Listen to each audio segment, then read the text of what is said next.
All right, welcome back, everyone. Today we're going to be talking about A Sky Beyond the Storm, Book 4 in An Ember in the Ashes series by Sabaa Tahir. This is the last book in the series, so just be aware there'll be spoilers for this book, and then for anything pretty much that's happened in the series. I'm going to talk a lot about that quick. I should also say that I probably have mentioned this a couple times in my other reviews about this series, but this series is not necessarily targeted towards me. I would say the target audience is probably women ages 14 to 26.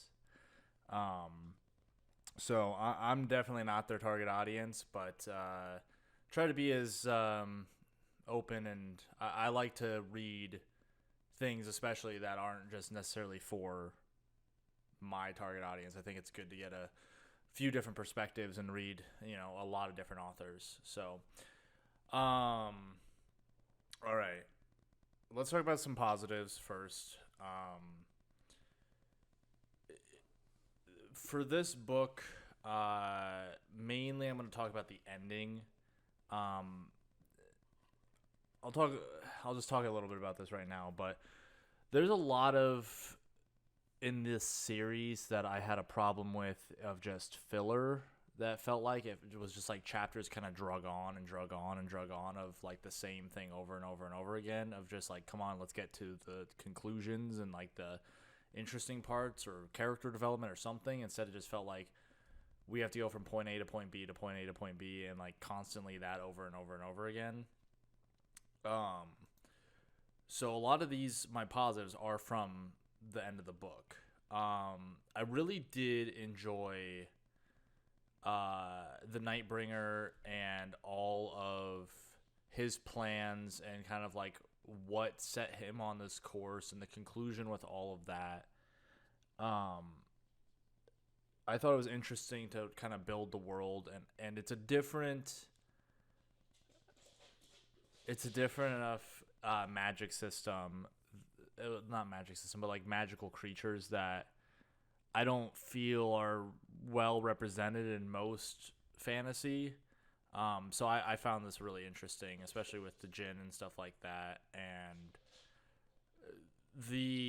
it was a little weird with the storm that will like destroy everything, and the Nightbringers like sending pain to it. But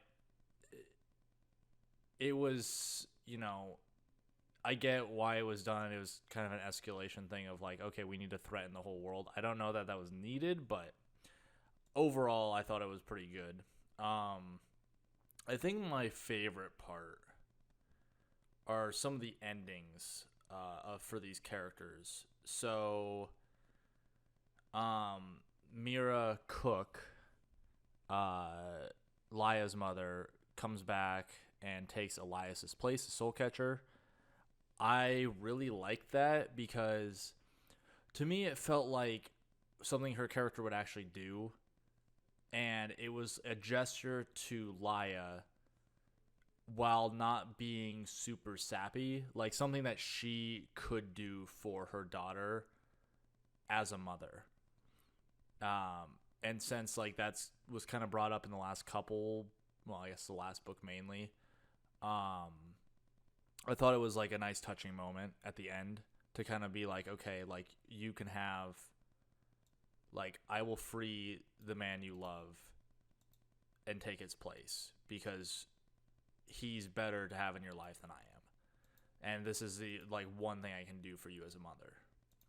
So I really liked that a lot. The other thing that I enjoyed was Helene's ending. I really liked her becoming Empress. I thought that, I mean, I felt like that was like the most obvious thing from the beginning of the series is like she is going to become this. I saw for a little bit like her and Elias kind of being like the two candidates for that position at some point, but I like that she ended up getting it because I feel like she fits it better than Elias does. Elias is a bit too like idealistic and doesn't really want to be tied down, whereas she's very much always been a woman for her people, and I I think that it makes sense for her to be in charge of her people to do better. And like she has some of the ideas from Elias, but she also is more tempered and like I feel like a little bit more realistic on what she can and can't do. Whereas Elias would just like change things without thinking about the consequences for them. And that would kind of come back to bite him. Like that's not good for like a nation's leader. You have to think about who, like, you know, if you change something, who else is it affecting? So, let's talk about some critiques. So I got a lot, but I'm only gonna mention a couple. I'm gonna start off with the easiest one, which is Helen and Musa getting together at the end. It kind of was just like, okay, why? Like neither of them I felt needed that, and it felt kind of just like I killed off Harper for Helene, so I guess she has to end up with someone, but why? I don't think she needed someone. I think she was perfectly capable of being on her own and like raising Zach. Well, I guess she does send him off, but like, you know, being there for him when he grows up. I don't think she really needed that, and I felt like there was absolutely no setup. Like I don't. It's been a few weeks since I finished the book, but I don't really remember a whole lot of scenes between them that ever showed any interest in physical attraction between the two. So I was just kind of like, cool.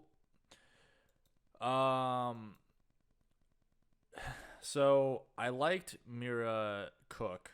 I liked her ending. But I didn't like how she came back after supposedly dying in the last book. And I know she wasn't like dead on screen or anything like that, dead on page basically. But like there was no setup for her. She just showed up. There was no like perspective chapter to have her kind of have like a moment of like, oh, she's here and she's prepping for something big. It was just kind of she showed up in the middle of the climax, and yeah, there she was at the pivotal time. When you do stuff like that as a writer, when you basically like have these like Deus Ex Machina type situations where you need a character to show up at this pivotal moment, even if you have planned out for that, like you have to set it up to make the reader believe it.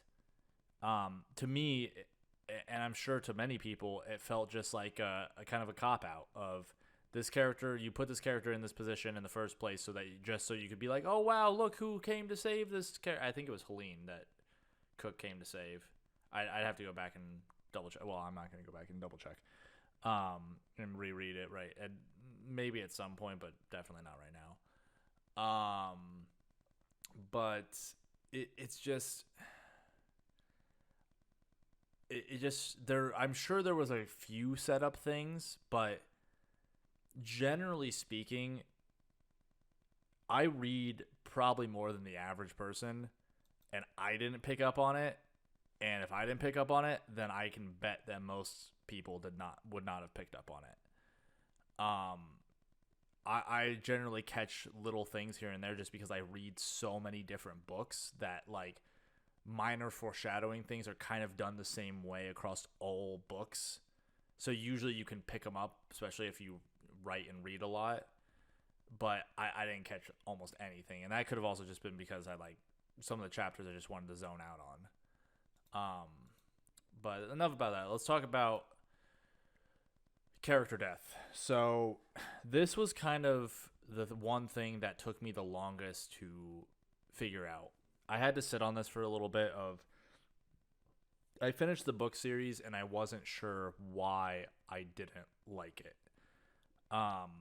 Like I wouldn't say didn't like it. There was something that offset me about it that I was like, why am I so like about this series? What really caused that? And like filler chapters have happened in like there's plenty of books that have like all this fluff in them that they don't need, and it's like it drags on. I mean, even some of the books I love have that.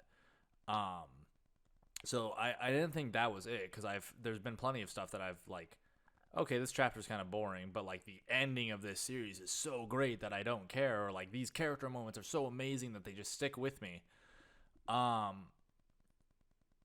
But after a little bit of sitting on it, I came up with just like the death within this series, even like just in this book alone, but in the series in total, is absurd. Like, don't get me wrong, character death is extremely important. It adds a major stake to the book of, wow, characters can actually die. But the one thing you have to be careful of is not constantly killing off side characters before we can get attached to them. Because for the reason generally that sets people off, not as sets people off, but like it's kind of like and like we don't get those emotional attachments when a character dies is because because you don't get attached to a character, especially side characters.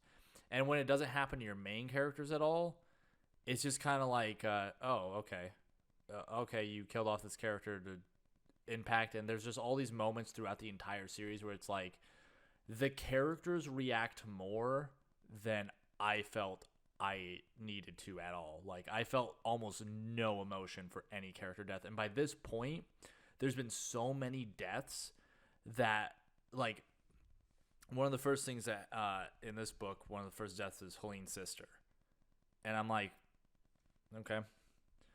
And like at the end, because of all these deaths, we have Darren and we have Harper, who are two, I would say, bigger side characters, which they kind of died out of nowhere, to be honest. But if you had saved Izzy was another one in book 2 that really was like, okay, well, why did you kill her off in this random raid? There was no emotional impact. But with those two, like, I am so just absolutely, like, don't care anymore that it's like, oh, okay, cool. They're dead. Like, who cares? I think the biggest thing is with these is a lot of, besides the constant barrage of death, which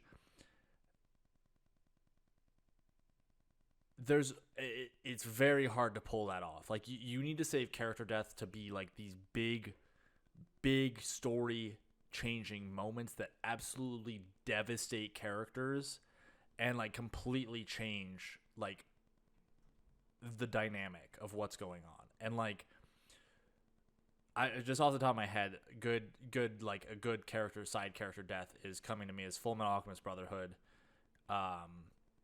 When the spoilers, if you haven't watched Fullmetal Alchemist Brotherhood, I hope that, or if you haven't even watched it, but early on, a young character dies, and it basically it sticks with the two main characters the entirety of the story. Those are the types of moments that death means something because they affect the characters. I feel like these characters are so beaten down constantly that it's like it's too much. We need to have them have like these good happy moments instead of just constant death and loss and tragedy. And it's like a person can only handle so much. Like, it would have been more interesting, like, at that point, if Laia had dealt with this much death, her mental state should be just completely, either she doesn't care, she can't attach to anyone because she's just in so much grief that she's just done. She just lost her emotion to like grieve for people around her, or she's just completely broken. Like, that is a lot of grief to handle, especially when it's your family, and then this, and then that, and then this. It's going to weigh down a character, and I never felt like it weighed down Laia.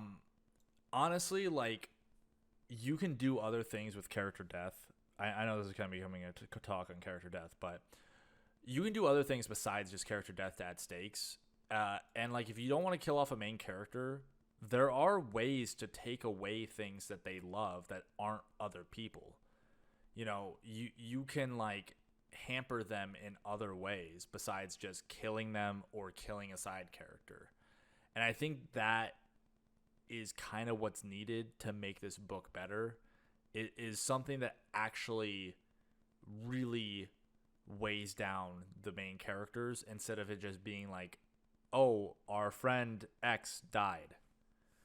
I think that's going to be my end of my rant for that. But character death is a complicated topic, and I can't easily sum it up in this video, but it's kind of my take on it for this particular book series. Overall, the series, I would say, is all right. I'd put it in average. It's definitely not the worst thing I've ever read. I've read far worse things. It's nowhere near the top of my list.